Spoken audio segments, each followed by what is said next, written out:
Hello students, welcome to TSAT classes.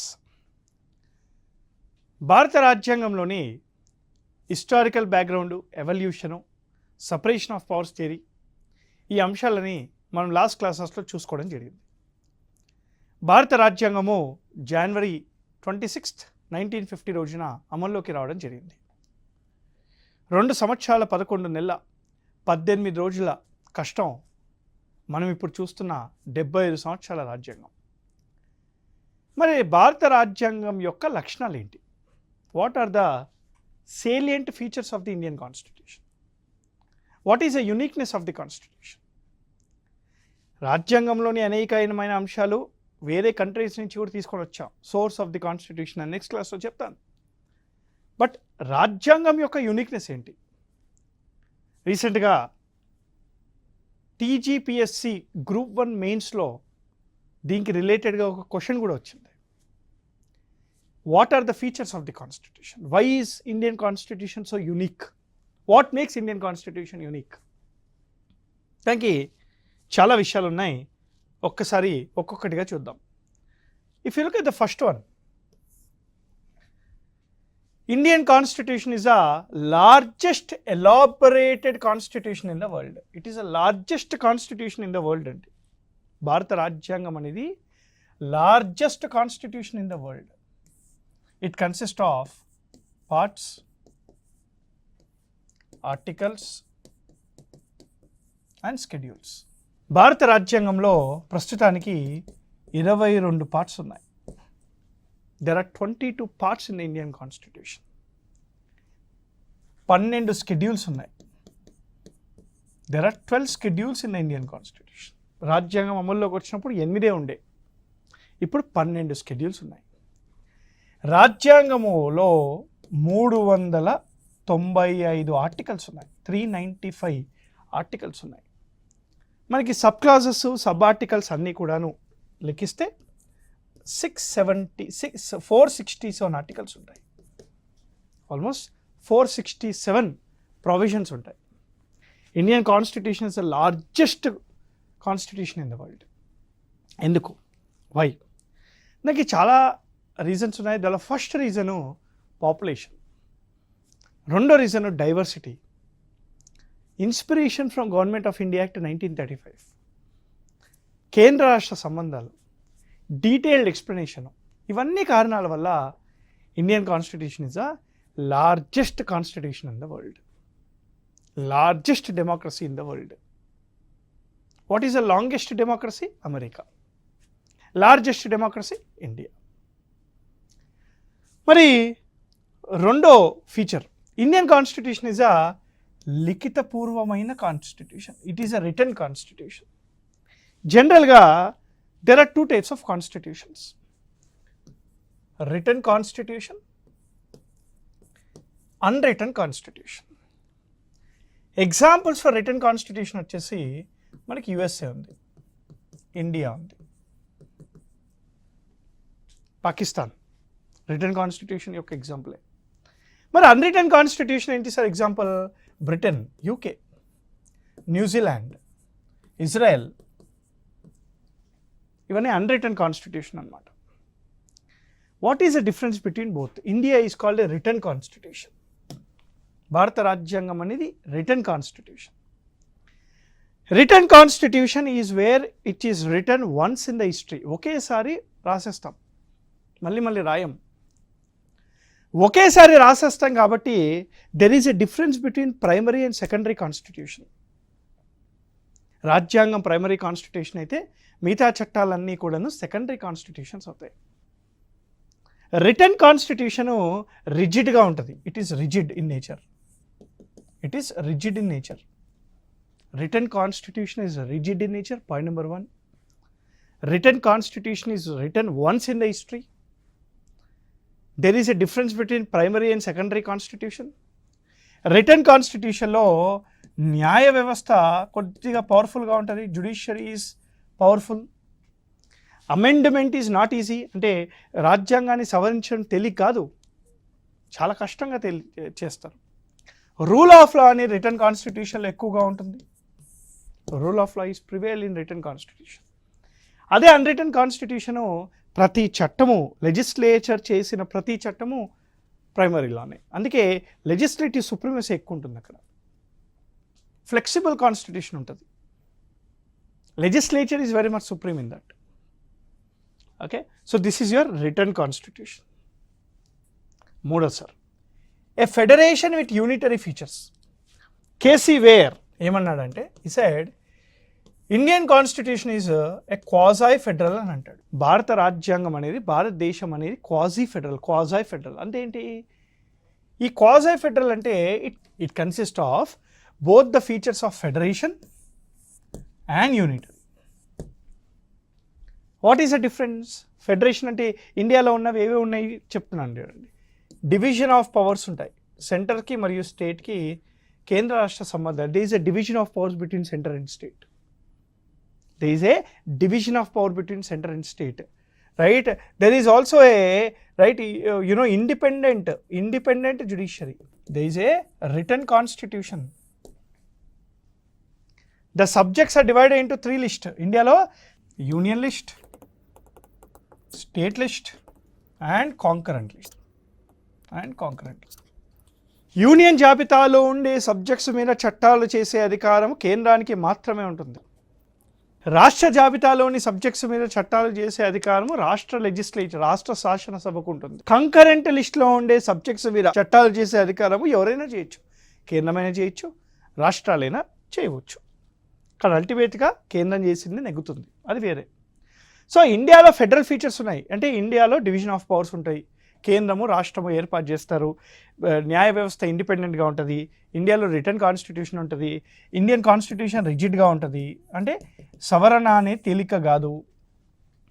అదే unitary features కూడా ఉన్నాయి ఇండియాలో. ఏంటది? There is only single citizenship, ఒకే పౌరసత్వం. కేంద్రానికి కానివ్వండి, రాష్ట్రానికి కానివ్వండి ఒకే రాజ్యాంగం ఉంటుంది. దేశం మొత్తంలో ఉండే అన్ని వ్యక్తులకు కానీ ఒకే పౌరసత్వం ఉంటుంది. అదేవిధంగా ఫ్లెక్సిబుల్ కాన్స్టిట్యూషన్ కూడా ఉంటుంది. అంటే ఏంటి? భారత రాజ్యాంగంలోని కొన్ని అంశాలను తేలిగ్గా సవరించవచ్చు, కొన్ని అంశాలేమో తేలిగ్గా సవరించలేము, కొన్ని ఏమో తేలిగ్గా సవరించవచ్చు. అదే కాకుండా ఇండియాలో మనకి వెరీ ఇంపార్టెంట్ ఇంటిగ్రేటెడ్ జ్యుడిషియరీ కూడా ఉంటుంది. They is also integrated judiciary. అదే కాకుండా very important for the exam, residuary powers.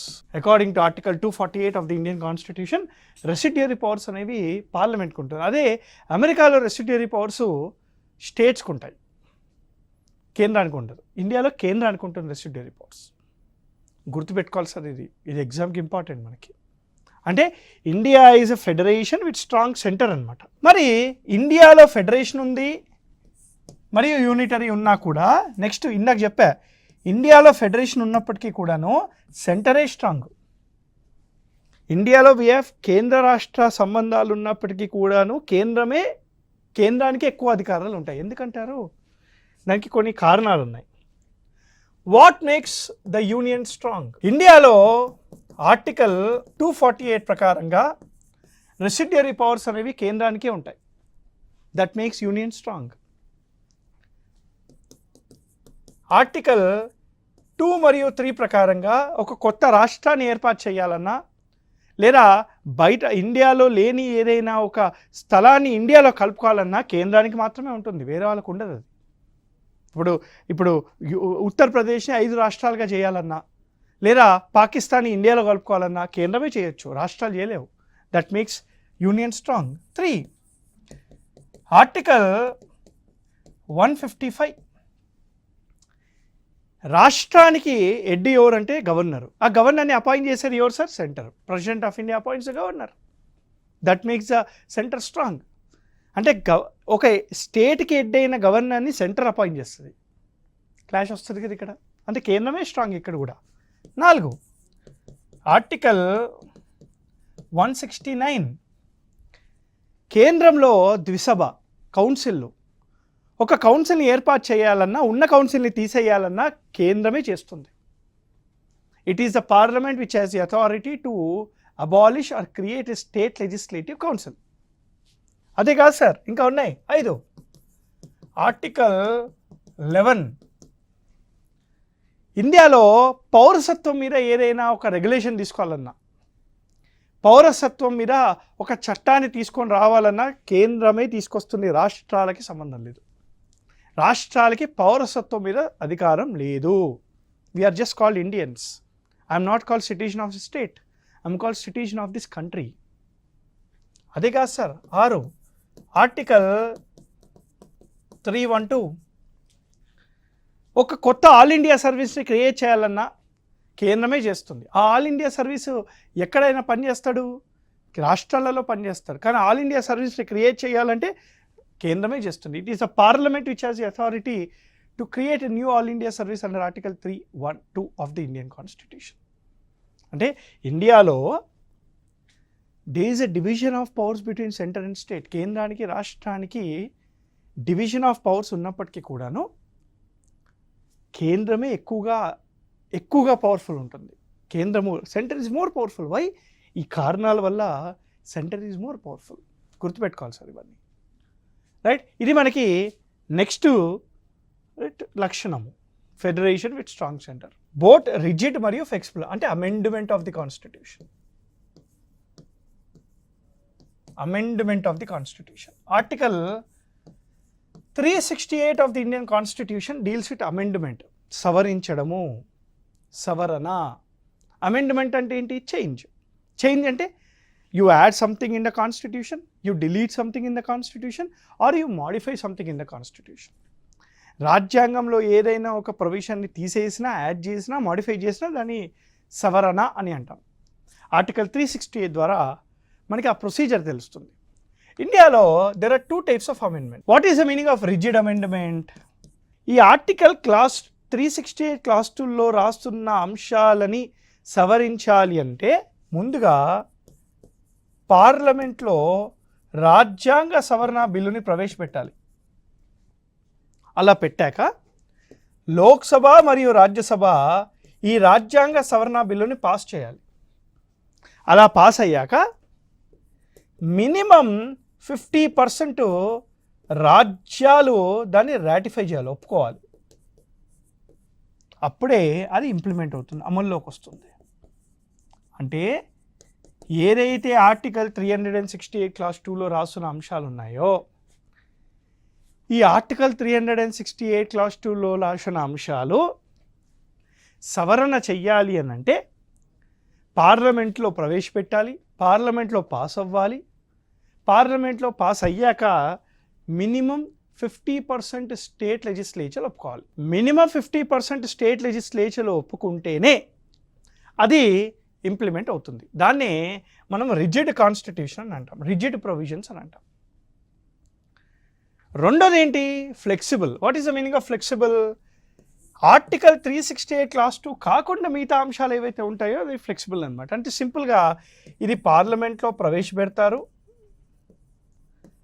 పార్లమెంట్లో పాస్ అవుతుంది, పార్లమెంట్లో పాస్ అవ్వగానే అది ఇంప్లిమెంట్ అవుతుంది. అంటే స్టేట్ రాటిఫికేషన్ లేనివి ఫ్లెక్సిబుల్, స్టేట్ రాటిఫికేషన్ అవసరం ఉన్నాయి రిజిడ్.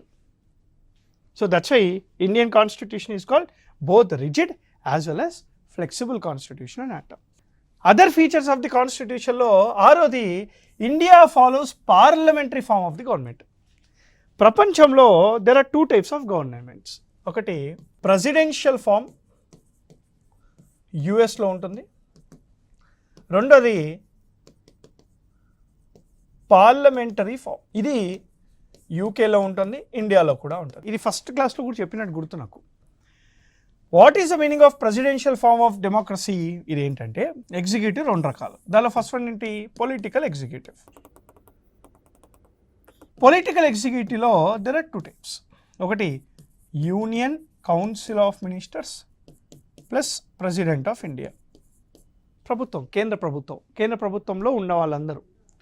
రెండోది state council of ministers plus governor.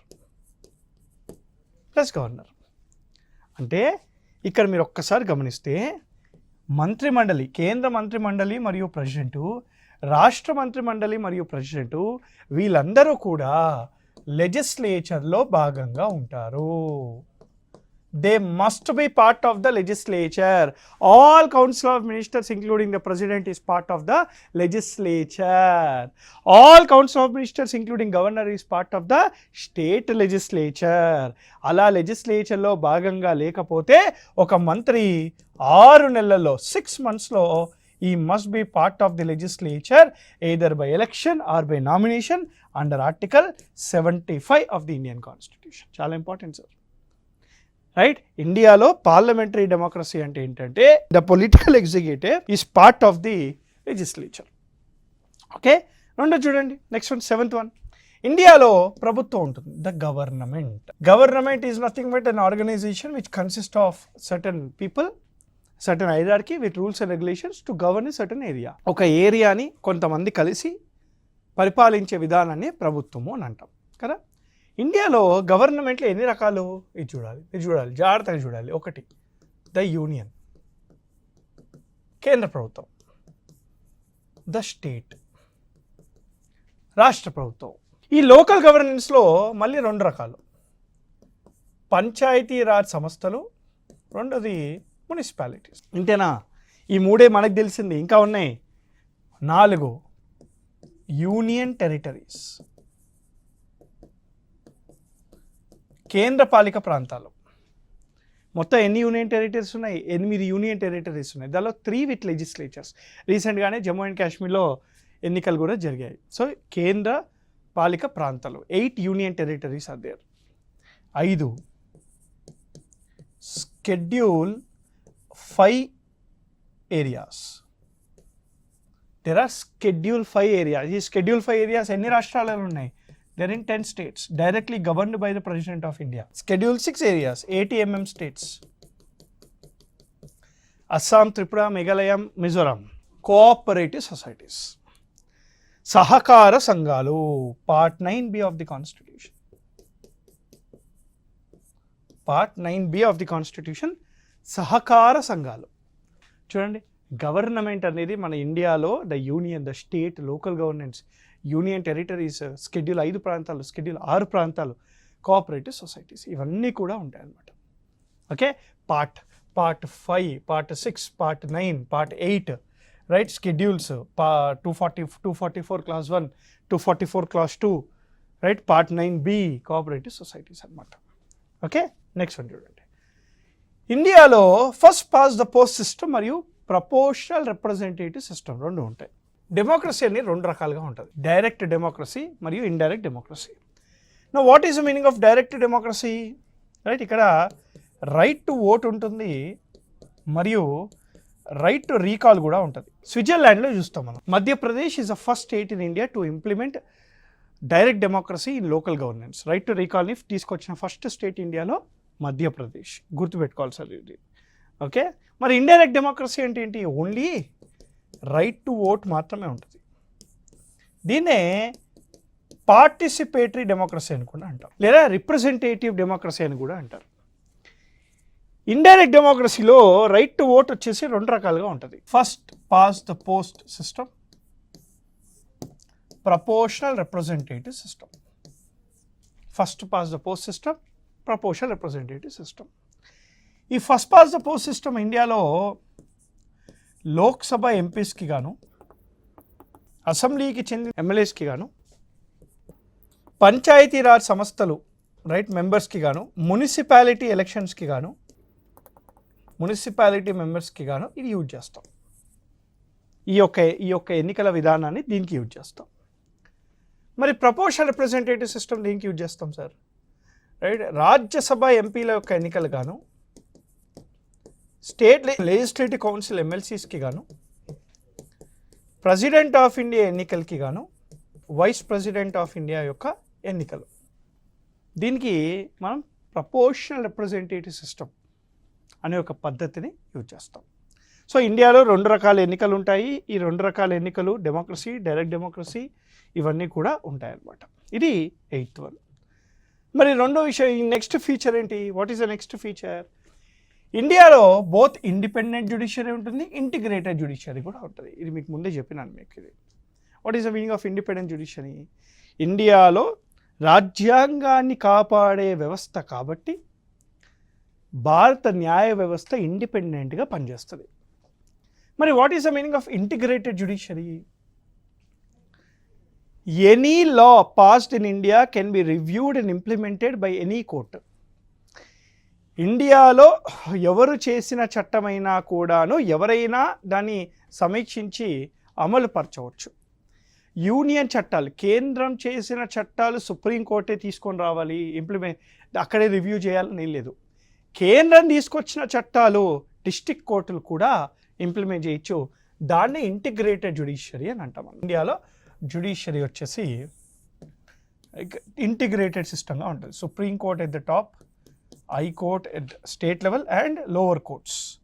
దీన్ని సబార్డినేట్ కోర్ట్ అని కూడా అంటారు. మొత్తం దేశానికి there is only 1 supreme court, 25 high courts, 600+ subordinate courts ఉన్నాయి. మనకి 600 పైగా డిస్ట్రిక్ట్ కోర్టులు ఉన్నాయి. డిస్ట్రిక్ట్ కోర్టులలో మళ్ళీ రకరకాలుగా ఉంటాయి. Civil court, criminal court, revenue boards ఇట్లా ఉంటాయి అన్నమాట. Okay, next emergency provision. Part 18 of the constitution, article 352 to 360 talks about emergency. There are 3 types of emergencies: national emergency, state emergency, financial emergency. ఇప్పటి వరకు national emergency అనేది 3 సార్లు పెట్టారు, 3 times. ఎక్కువ సార్లు పెట్టిన స్టేట్ ఎమర్జెన్సీ ఉత్తరప్రదేశ్. అసలు స్టేట్ ఎమర్జెన్సీ పెట్టని రాష్ట్రాలు Telangana, Chhattisgarh.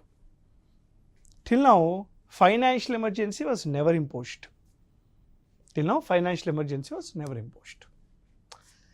The 11th one we have is ఇండియాలో ప్రాథమిక హక్కులు, basic rights to the people, inspired from bill of rights. In USA. భారత రాజ్యాంగంలోని part 3 of the constitution, article 12 to 35 deals with the fundamental rights, ప్రాథమిక హక్కులు, basic rights to the people. Right to equality, right to freedom, right to religion, right against exploitation, right of cultural rights, minority rights, ఇవన్నీ కూడాను మనకి ప్రాథమిక హక్కుల ద్వారా ఉంటాయి. మరి ఇండియా ఆల్సో కన్సిస్ట్ ఆఫ్, భారత రాజ్యాంగంలో డ్యూటీస్ కూడా ఉన్నాయి. రైట్, మరి రైట్స్ ఉన్నప్పుడు డ్యూటీస్ ఉండాలి కదా. స్వరణ్ సింగ్ కమిటీ రికమెండేషన్స్ మీద రష్యన్ కాన్స్టిట్యూషన్ నుంచి తీసుకొని వచ్చాం. 42వ రాజ్యాంగ సవరణ చట్టము 1976 ద్వారా ఈ ఫండమెంటల్ డ్యూటీస్ అనేది యాడ్ చేశారు. ఈ fundamental duties part 4A of the constitution, article 51 capital Aలో మెన్షన్ చేసి ఉన్నాయి. It is mention in article 51 capital Aలో ఉన్నాయి. మరి ఆదేశిక సూత్రాలు, directive principles of state policy. ఈ directive principles of state policy part 4 of the constitution, article 36 to 51 రాస్తున్నాయి. ఇవన్నీ ప్రిన్సిపల్స్ అన్నారు. ఫిలాసాఫికల్ ప్రిన్సిపల్స్, గాంధీయన్ ప్రిన్సిపల్స్ ఉంటాయి, సోషలిస్టిక్ ప్రిన్సిపల్స్ ఉంటాయి, లిబరల్ ప్రిన్సిపల్స్ ఉంటాయి. అసలు ప్రభుత్వము ఏం చెయ్యాలి చట్టాలతో ద్వారా కాన్స్టిట్యూషనల్ ఫిలాసఫీని చూపెడుతుంది, కాన్స్టిట్యూషనల్ మొరాలిటీని చూపెడుతుంది. అదే ఆదేశిక సూత్రాలు. అదే ఆదేశిస్తున్నాయి, ప్రభుత్వాన్ని ఆదేశిస్తున్నాయి ఎలా ఉండాలి అని చెప్పేసి. రాజ్యాంగంలో మనం మెట్రో ఎక్కుతామండి, మెట్రోలో హ్యాండిక్యాప్డ్ వాళ్ళకే ఈ సీట్లోనే ఉంటుంది, ఉమెన్కి మాత్రమే, ప్రెగ్నెంట్ ఉమెన్ మాత్రమే ఈ సీట్ ఉంటుంది. ఈ రాజ్యాంగంలో ఉండదు, అది ఉమెన్కి మాత్రమే ఆ సీట్ రిజర్వ్ చేయాలని చెప్పేసి. ఆదేశిక సూత్రాల ద్వారా ఎలా ఉండాలి అనే దాన్ని బట్టి చేస్తారనమాట. ఓకే, ఇది ఆదేశిక సూత్రాలు. And last one we have universal adult franchise, right? Part 15 of the constitution, article 326 deals with right to vote on the basis of universal adult franchise. అంటే ఏజ్ అన్నమాట. ఒక వ్యక్తి ఇండియాలో 18 years దాటేస్తే అతనికి ఓట్ హక్కు వస్తుంది అనమాట. ఈ 18 యాక్చువల్గా 21 yearsగా ఉండేది.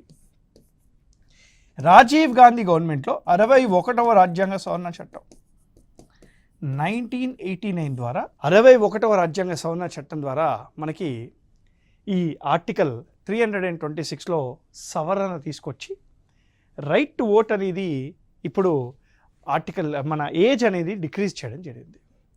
రీసెంట్గా చూసుకుంటే మన 2024 ఎన్నికల్లో ఇండియాలో సుమారుగా 95 కోట్ల ఓటర్లు ఉన్నారు. 95 crore voters are there in India. It is almost equal to population of some 30 countries in the world. మనం యాడ్స్ ఆఫ్ చెప్పాల్సింది ఆర్టికల్ 324 ద్వారా స్థాపించబడ్డ ఎన్నికల సంఘానికి, election commission of India. It is a single organization which conducts elections in free and transparent manner. So this is very important. ఇవి రాజ్యాంగ లక్షణాలు, features of the Indian constitution. రాజ్యాంగం యొక్క లక్షణాలను అర్థం చేసుకుంటేనే ఆ లక్షణాలతో కూడిన విషయాలను ఫ్యూచర్ క్లాసెస్లో ఇంకా అర్థం అవుతూ ఉంటాయి. Understanding a person is very important to be with అని అంటారు కదా, అలానే రాజ్యాంగాన్ని అర్థం చేసుకోవడం కూడా చాలా important to understand what is constitution. ఇది features of the Indian constitution. ఇంకో టాపిక్తోని మళ్ళీ కలుస్తాను. Till then happy learning. Jai Hind.